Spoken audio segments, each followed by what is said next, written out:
Securities offered through Kestra Investment Services, LLC. Kestra IS, member FINRA SIPC. Investment advisory services offered through Kestra Advisory Services, LLC. Kestra AS, an affiliate of Kestra IS. Capital Advisory Group, Inc. is not affiliated with Kestra IS or Kestra AS. Neither Kestra IS nor Kestra AS provide legal or tax advice and are not certified public accounting firms. You work hard for your money. For the next hour, you're going to learn how to keep what's yours. Capital Advisory Group presents Keep What's Yours. Here are Josh Gilbert and Jeff Zufall. Hello and welcome to Keep What's Yours with Jeff Zufall. I'm Josh Gilbert, sitting here with Jeff Zufall, Senior Tax Strategist and Wealth Advisor with Capital Advisory Group. And welcome by the phone today, Jeff. Thank you. Welcome. How you doing there? I'm doing great. Just a beautiful day. Yeah, it really is. And we're going to talk about a lot of stuff today, but I want to mention that when we had Jeff on the afternoon show, the Heidi Glaus show with Josh Gilbert, that's me, and Jeff joined us last week and talked about money dysmorphia and record credit card debt. We're going to get into that on this show as well, and I think I teased it on Thursday that we would do it, so I definitely want to hit it and maybe even do a deeper dive than what we did during the week. So that'll be one of the topics that we talk about today on this show. But some things happening in the news, and it looks like we are going to kick the can down the road a little bit further and fund the government for just a couple more months.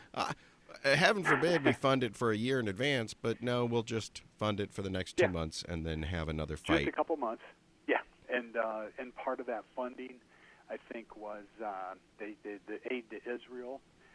They're trying to take it from I think it's $14.3 billion, and they're trying to take it from the dollars that were given to the IRS. So instead of going and finding it someplace else, they're just going to pull back that money from the IRS. So that'll probably be a battle out there also. Looks like the Democrats don't want to do it, but the Republicans do. So we'll see how that kind of falls out as we go forward.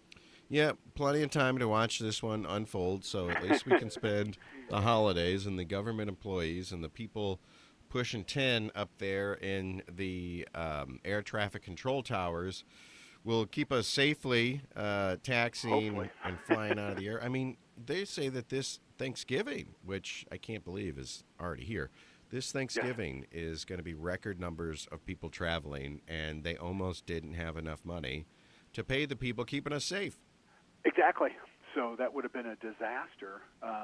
And again, probably tomorrow, you'll start to see the people moving around, and then a week from now, when people are trying to come back, usually it doesn't seem like it's Sunday afternoons when everything goes nuts. Oh, yeah. And their computers crash, and then all the planes get delayed and canceled, and it takes 3 days extra to get home. So if you're in a warm spot, that's great, I guess.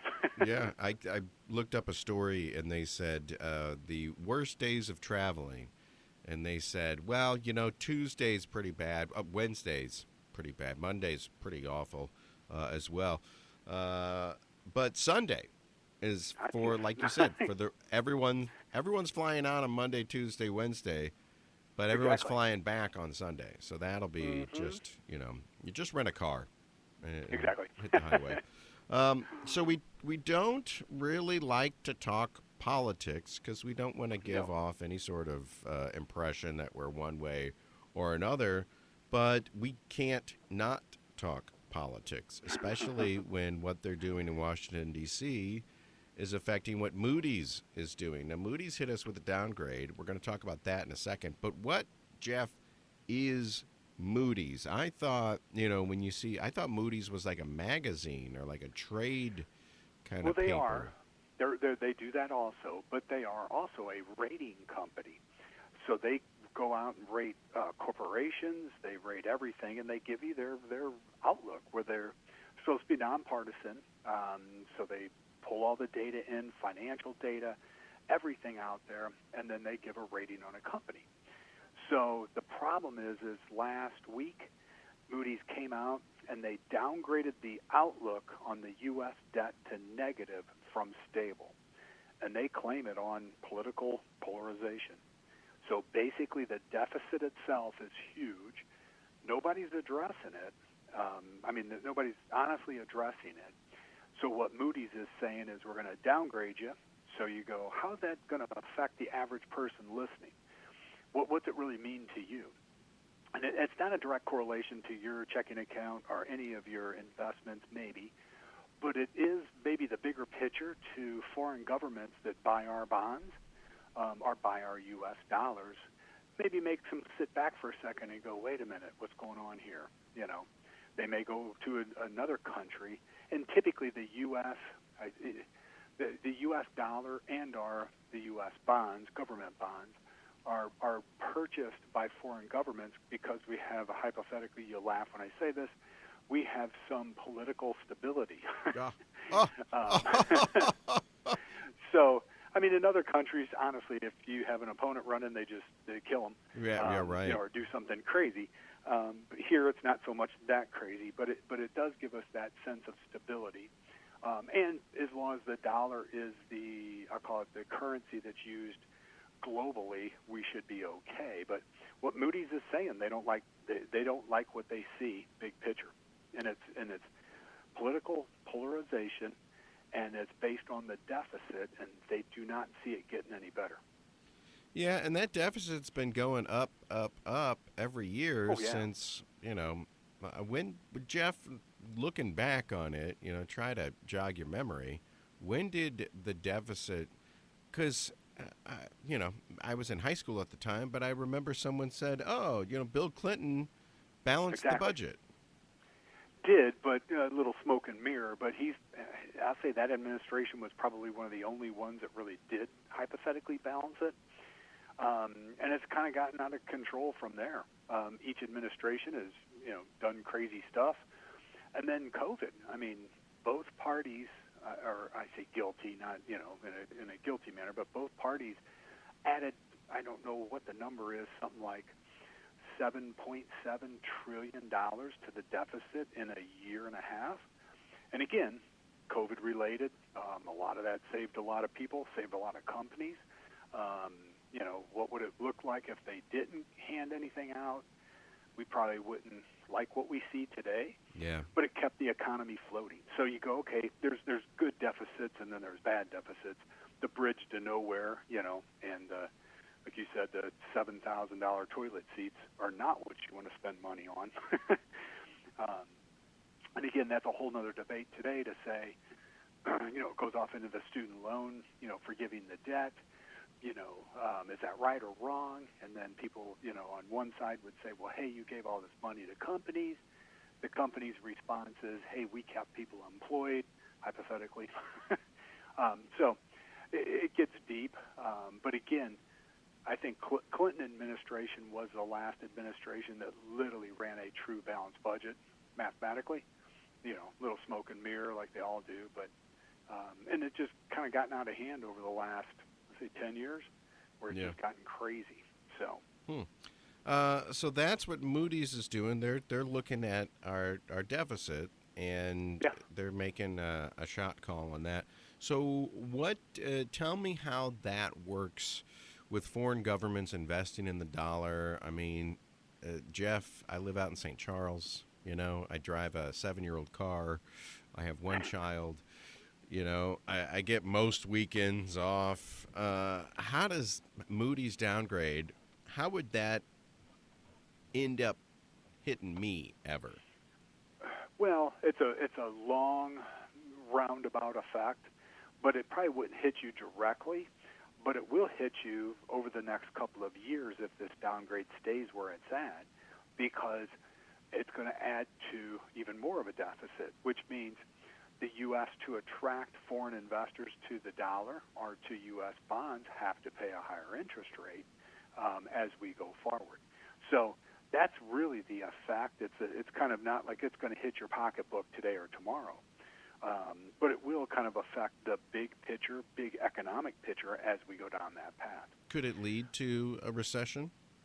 It could. It could if they keep their outlooks bad. But again, you got to look at S&P, Standard & Poor's, came out. They were a rating company too, and they had positive ratings on a few companies that ended up blowing up, like WorldCom. So you go, how accurate is that? I mean, again, it depends. But they're supposed to look at it nonpartisan and look at the financials, what the cash flow, all that, what the executives are doing, what as they go forward. So it gets kind of funny at the end of the day, just how accurate that is. But again, it's just kind of a signal that's put out there as you go forward to kind of tread cautiously, because it's not terrible, but it went from stable to negative, and it's pure politics. Yeah. At the end of the day. All right, well, that's where we're at today as far as the news is concerned. We're going to get into some Social Security chat. We're going to talk about a new thing that people with student debt can take advantage of. If their company wants to get a nice tax break, they could get some, I don't want to say free money alert, but we'll ask Jeff if that's really what that means. And then in the next segment, we'll also talk about our credit card debt, massive credit card debt, not just in general, but I think they said that every person on an individual level has their highest credit card debt that they've ever had. So yes, it's not like just 10 people are ringing it up. We're all ringing it up. So exactly. What is the best way to pay that off? Should we look at a HELOC, taking money out of our house? Should we look at refinancing our car loan? What are some of the things we can do to try to tackle some of this debt? And should we pay off the lower interest rates first or pay off the higher interest rates first? What should we do? Jeff will get into that with us on the other side of this commercial break. It is Keep What's Yours. And if you're paying a lower interest rate or transferring credit cards to zero interest balances and taking advantage of what the government is offering, either through your employer or directly through you, you're able, Jeff, to keep more of your money. And that's the name of the game. That's the name of the book that Jeff wrote. That's the name of the show that we do every weekend. The idea is to keep a little bit more money, and what you do with it, maybe reinvest it. That would be my idea. What you do with it is up to you, and hopefully you're better off this time next year just by listening to the show. Jeff Zufall, Senior Tax Strategist and Wealth Advisor with Capital Advisory Group. 636-394-5524 is the phone number, and we'll Keep What's Yours continues with Josh Gilbert and Jeff Zufall. Back on the show, back to Keep What's Yours. If you like what you hear and you want to talk to Jeff a little bit further, we're going to talk best ways to kind of pay down some of this credit card debt that we have, and maybe just best ways to pay off some of our debt in general. But if you need help either with your taxes, Jeff, or just with some financial advice, or just do the whole rigmarole and say, Jeff, where should I put my money? Let's do this. We always talk about this. We've done a whole show about this, frankly. Why is your tax guy or gal different from your money guy or gal? When your money guy could tell you to do something, and then, come April 15th, your tax guy goes, why did you do that? Exactly. Yeah. What were you thinking? That was a terrible idea. And the money guy, he doesn't do taxes. Frankly, he ain't paying them, so why does he care what your tax implication is? Having the same person do both, Jeff would say, well, we're not doing that because over here on the tax side, you're going to get bit right in the butt. I hear the hey, convert to a Roth.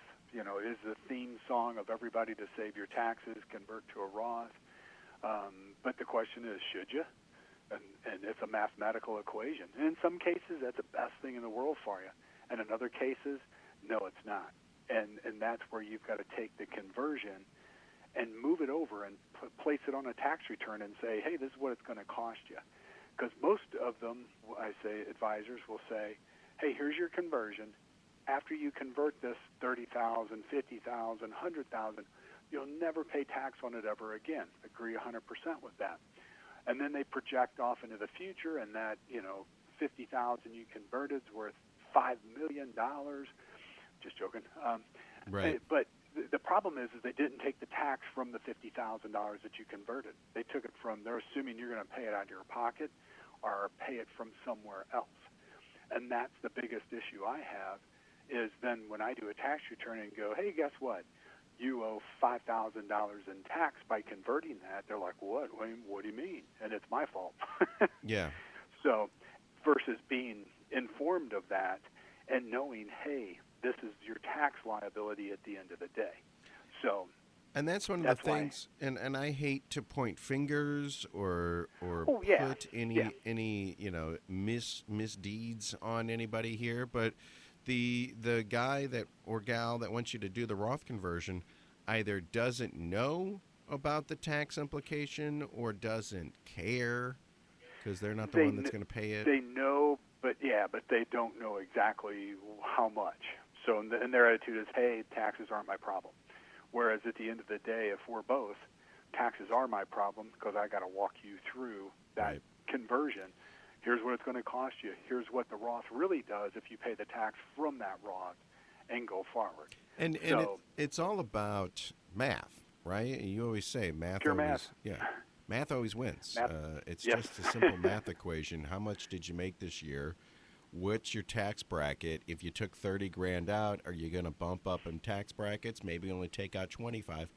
But does the money guy ever sit down and say, hey, let's see what you've made so far this year. Let's look at your tax brackets. Are you going to get any windfalls? Do you expect a bonus at the end of the year? They're probably not doing all of that, but your tax guy is. Yeah, exactly. So. Because at the end of the day, if the taxes are crazy, the first person you're going to yell at is us as the tax people. Yeah. And then most people are like, hey, you messed up my return. It's like, no, you took money out of an IRA. The improper amount was withheld. And we have that conversation all the time. And you say that everything that you do in life has a tax implication attached to it. Buying a house, buying a car, converting, getting paid every 2 weeks. That's the biggest tax implication.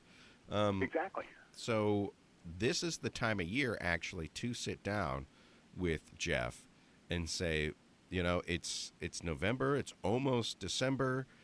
We've had 11 months of paychecks, and we can't really anticipate anything out of the ordinary happening in this last month of the year. How much can I convert from my IRA to a Roth without getting, bumped up into a new tax bracket? Exactly. And you can do the math on that for us. Exactly. So we do it all. I mean, typically tax season's over, but now we're in the planning mode for the year, and we'll run the planning mode right up to December. Then January we go back into tax mode. Yeah. So if you're interested in doing a Roth conversion before the end of the year, Jeff's your guy, and he can sit you down and say, this is how much we can reasonably take out and convert to Roth without, really messing up our taxes when we go to pay him on April 15th. So if Jeff is an option for you, which he's my option, he's my tax guy, he's my money guy, 636-394-5524, Capital Advisory Group, CapitalAdvisoryGrp.com. Now, let's talk about debt, massive credit card debt, and all of the talk shows and the news shows and what is it, Today, Good Morning America, whatever CBS is running. I have seen so many stories about money dysmorphia, which I had to kind of look it up. Basically, it's just, are we money dysmorphic? When you have body dysmorphia, when you look in the mirror, you actually aren't seeing what you're seeing a distorted version of yourself. I want to say that's kind of what happens when you have maybe develop an eating disorder or something. But money dysmorphia is basically, from my estimation, Jeff, is people who really have no touch in reality with their money and their paychecks, and they're just either going out and spending like crazy, or they're hoarding their money because they're afraid that something terrible is going to happen. Exactly. We have people who have $1 million net worth that are the most frugal people on the face of the earth, and it's by choice. They're always afraid, hey, if I spend this, I'm going to run out of money. And my conversation with them on a regular basis is, you're fine. Yeah. Keep spending. Stay within a budget, but keep spending. You're okay. And that's one side of the equation. The other side of the equation, those are probably the two extremes. I'd rather is have that someone- first problem. Exactly, is someone who literally says, I got $1,000 in my checkbook, I'm going to go spend it. And mentally, you know what I mean, it's human nature to go, hey, I want that, and that looks cool, I'll buy that. Like we were just talking off the air about how expensive it is to go out to eat. You know, you used to say, ooh, it's starting to get really expensive, maybe I have to limit that to 2 times a week, or maybe once every other week. But the individual that just keeps doing it and doing it and doing it, and you know, $1,000 shows up, you spend $999 of it, and then you wait for the next $1,000 to show up. So those are the two extremes, and there's a bunch in the middle of that. But it's typically, and we ask people all the time, what is your relationship with money? And they look at us like we have 3 eyes. And what we mean by that is, are you a saver or a spender? Do you have a budget? You would be amazed at the number of people who do not have a budget, who think, well, my electric bill is around $200 a month, or you know, my house payment is around $800 a month. A budget pretty much puts that in perspective to say, here's what it takes for you wake up on the first of the month. It's going to take you X dollars by the 31st of the month. That's what you're going to spend just to survive. But the key is you build in all those wants. The needs are, you know, the car payment, the house payment, the utilities, you know, all that fun stuff. But that's your needs. The wants are going to dinner, going to those concerts, you know, traveling, fancy car, all that kind of stuff. Those are more wants than the true needs. And a lot of people ignore the needs, and that's where they end up in trouble. And they're saying that, I believe it's they're saying that the average person has $7,486 in credit card debt, and they're saying that's just average. So, and it's jumped 15% from 2021, and that's the largest jump in 20 years. And you say, why is that happening? It's got a lot to do with inflation. I pretty much will say it's got everything to do with inflation. And to go grocery shopping, we've discussed this in the past. Every time you go grocery shopping, it costs more and more and more. And that's inflation. That's real inflation. Now, if you take the Fed's concept on inflation, they say it's 4.3. But a year ago, it was 9-something. So their numbers are, I say, padded, to be nice. There's no way true inflation for you to function during the week is 4.3%. There's no way. That's X food and oil. And one of the calculations that was in the CPI that just came out this last week, somebody made a comment on it. It was on medical insurance, healthcare basically. And it reflected that it was a negative 34% year over year. And the question is, anybody that has paid attention to their medical insurance, healthcare coverage basically, cost of healthcare coverage, there's no way that it's down 34%. Impossible. So what this gentleman was explaining is they changed their calculation method.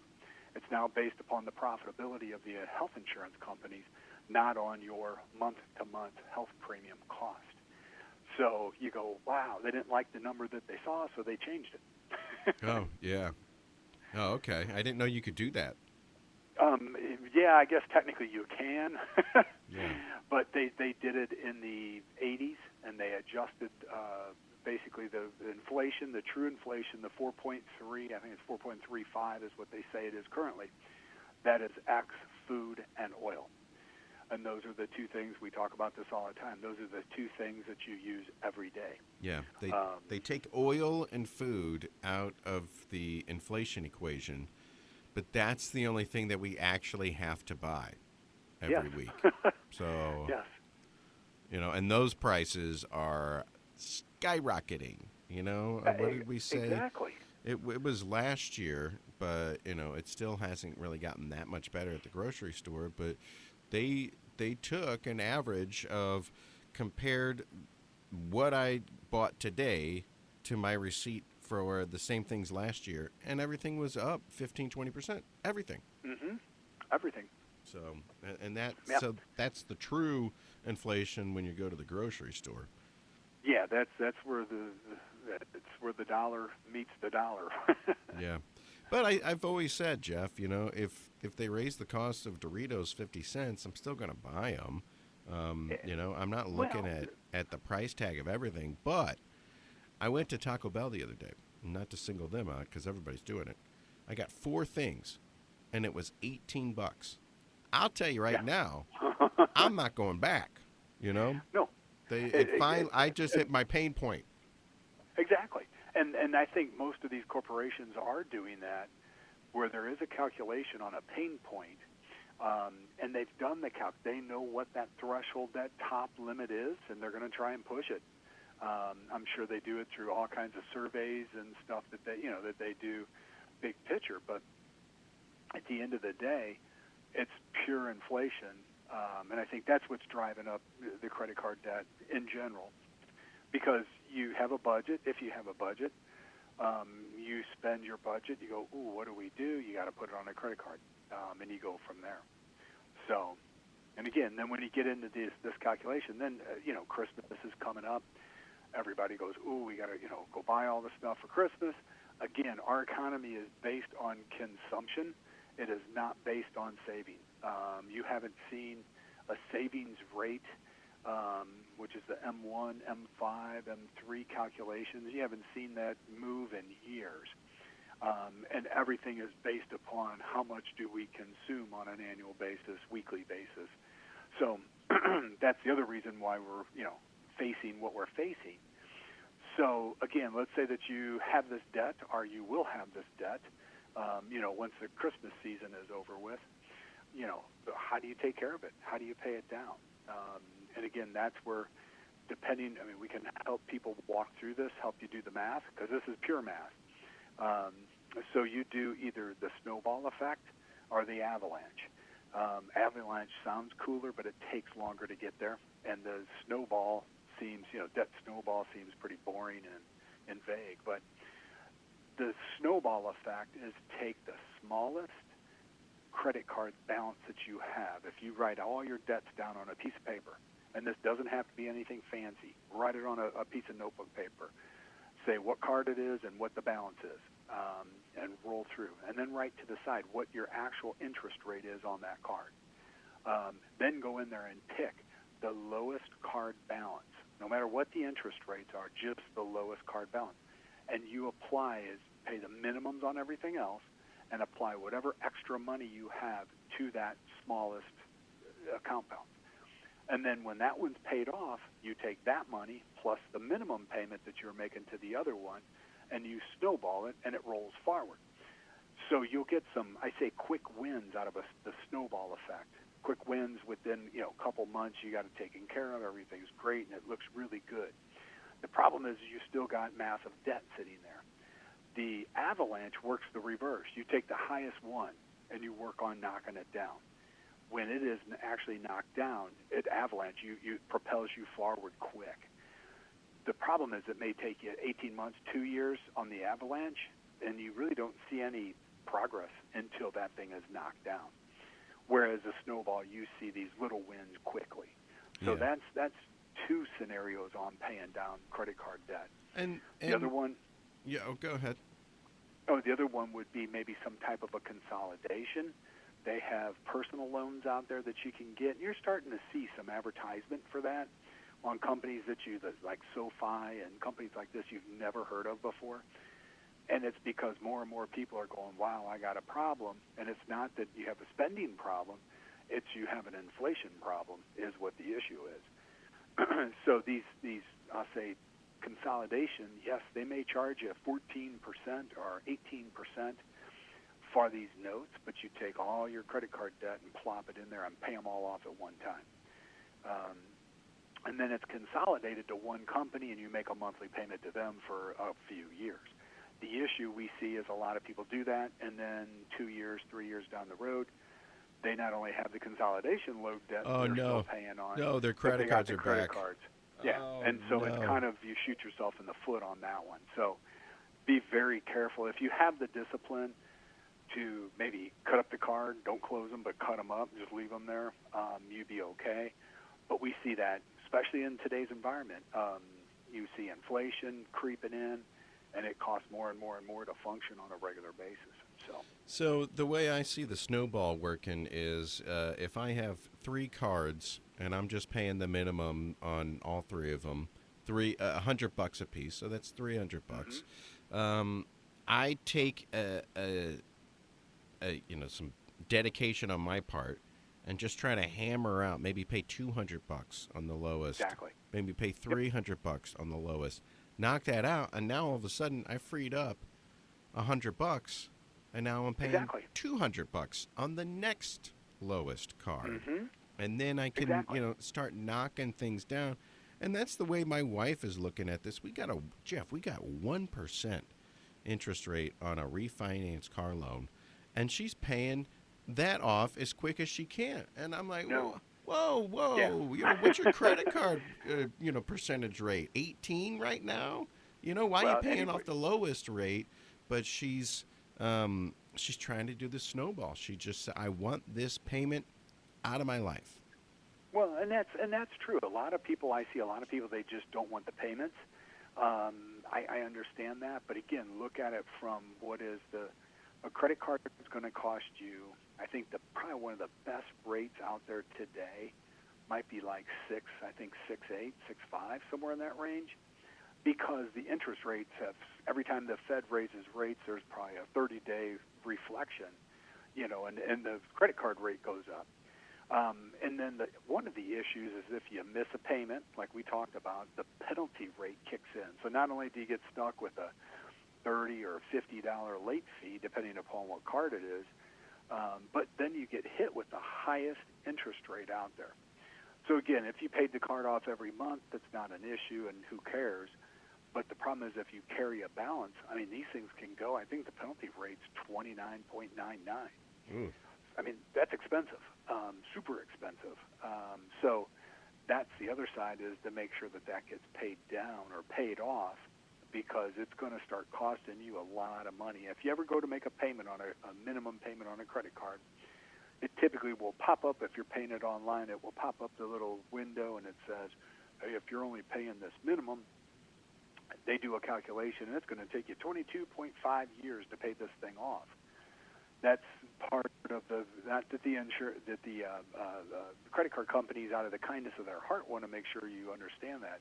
I think that's like a federal scenario where they forced them to put it on there. So if you're doing the minimum, it's going to show you, it takes you forever to pay it off. Yeah, the government's saying, hey, cases, let's remind these people to pay a little bit more than just the bare minimum.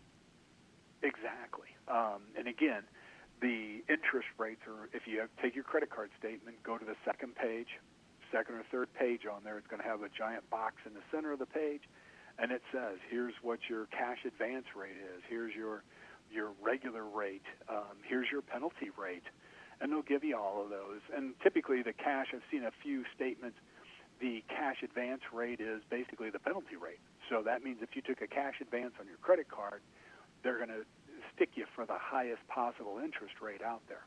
And the problem is most people, it will take a while to get credit card debt taken care of. Now, yes, you could play the game where you basically do debt settlement, but that destroys your credit for a while, maybe a couple years. Debt settlement is where you go and say, hey, I owe you $5,000 on this credit card, but I'll pay you $1,000. And if they accept it, it's basically, you also get into this weird cancellation of debt. So if you ever do a debt settlement like that, the difference on what you did not pay is a taxable income to you. So a lot of people go and say, hey, I got $20,000 of credit card debt. I'm just going to settle for $5,000. That $15,000 difference that you got out of paying the credit card companies will issue what's called a 1099-C, which is a cancellation of debt, and that $15,000 is taxable income to you since you got out of paying it. Oh, wow. So, yeah. So the cancellation of debt is an issue on the settlement side. It could sneak up and be substantial. So I'd rather owe the credit card company money than the IRS, honestly. Yeah, I was going to say, the debt's gone, but the taxes are still there. The taxes Exactly. will always be there. Death and taxes. Even in death, I think it might still follow you to the grave.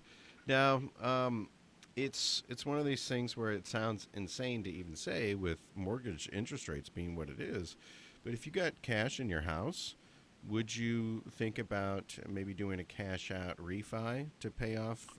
Exactly. Yes. 14%. 14% credit card debt is a lot higher than 8% on your mortgage. Exactly.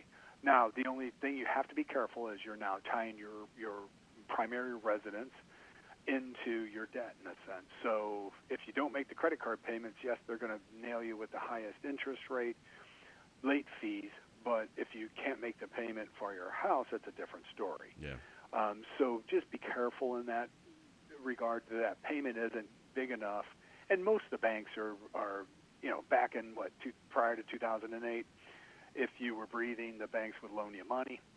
They didn't care, even if you couldn't pay it back. Today they're a lot more strict, so they're going to make sure pretty much that you could pay it back. But that would help a ton. Yeah. Now, again, from a tax angle on that, if you do a cash-out refi and it is not used 100% for capital improvements to that property that you own, okay, you can't deduct the interest. So in the past, if you had a primary house, a secondary house, or a secondary line of credit going, but the line of credit was to go buy a car, pay credit card debt off, pay some tuition, in the past, you could write both of those off. In today's environment, the cash out would have had to be a new kitchen, a room addition, some siding, whatever. It would have to be a capital improvement to that primary residence to be able to deduct both of the interest that you pay for the primary house and this line of credit. So you got to be careful on that. A lot of people just say, "Oh, hey, I paid. Here's my first, and here's my second." And the question we have is, what'd you use the second for? Yeah. And if it was to pay tuition, buy a car, whatever piece that was used for actually capital improvements to the primary residence, then you get to take that deduction, and then you got to start this spreadsheet so that you know what the percentages were broken off going forward over time. So, and this is the perfect example to what we were saying earlier, in that if you go to Jeff and you say, what's the best way to consolidate my debt, to try to pay some of this off? Should I do a cash-out refi? Should I do a HELOC? Jeff can tell you all of the tax benefits that can come your way if you do capital improvements to your home.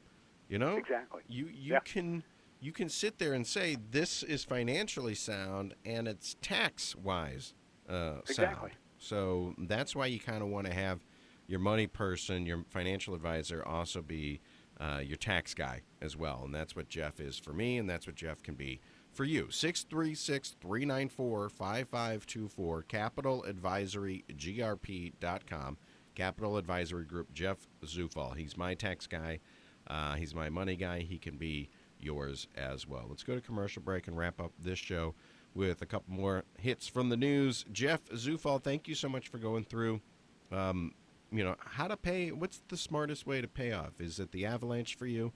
Is it the snowball? Or is it debt consolidation, as taking out maybe a personal loan and consolidating debt that way? A lot of options out there, and for every individual, I'm sure it's completely different. But sitting down with Jeff, he can go through it with you and try to pick the right option. Let's go to break, Jeff, and when we come back, we'll wrap this show up. 636-394-5524, Capital Advisory GRP.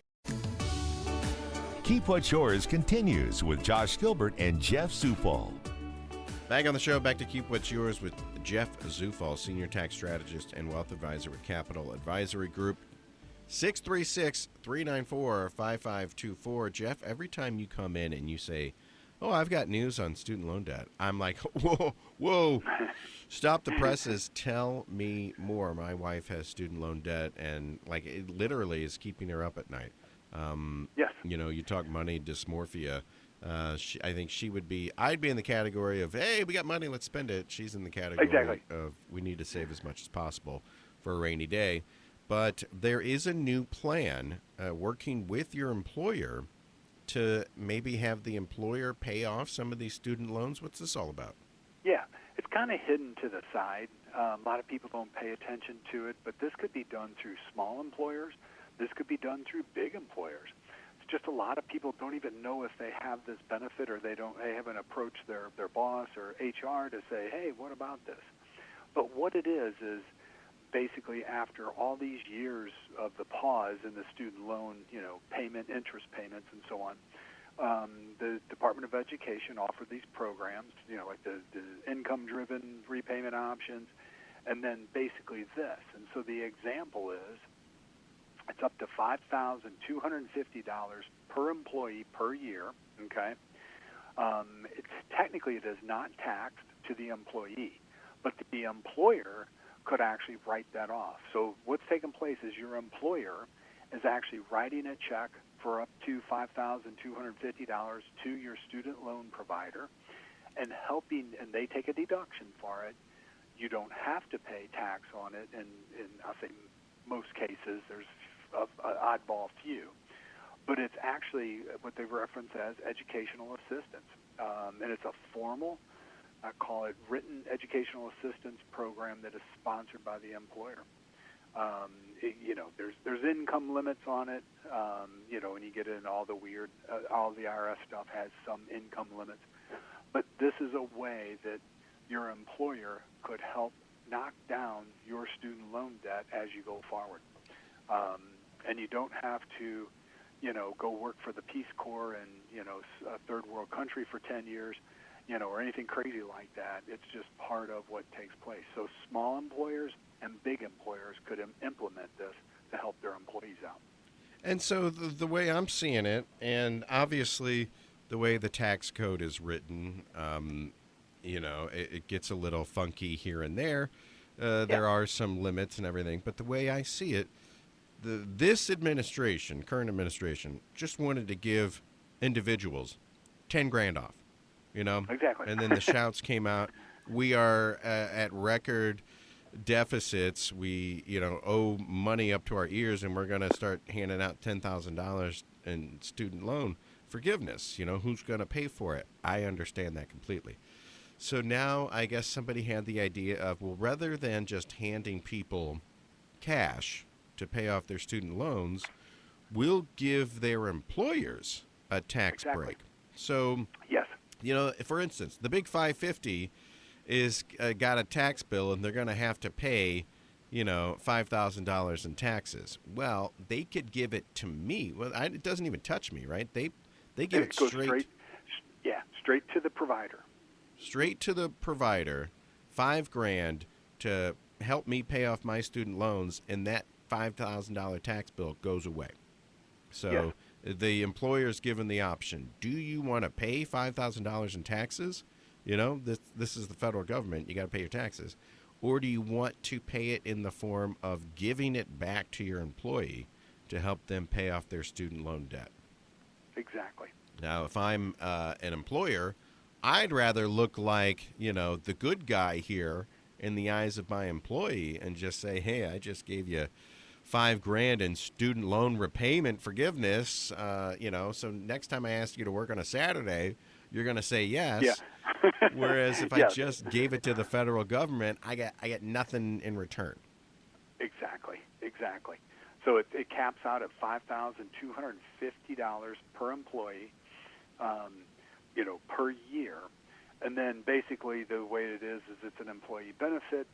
So it actually will show up, that $5,250 shows up as a benefit in box 12 of your W-2. And then the employee, it could be for one person, it could be for, 100 if you wanted to do it.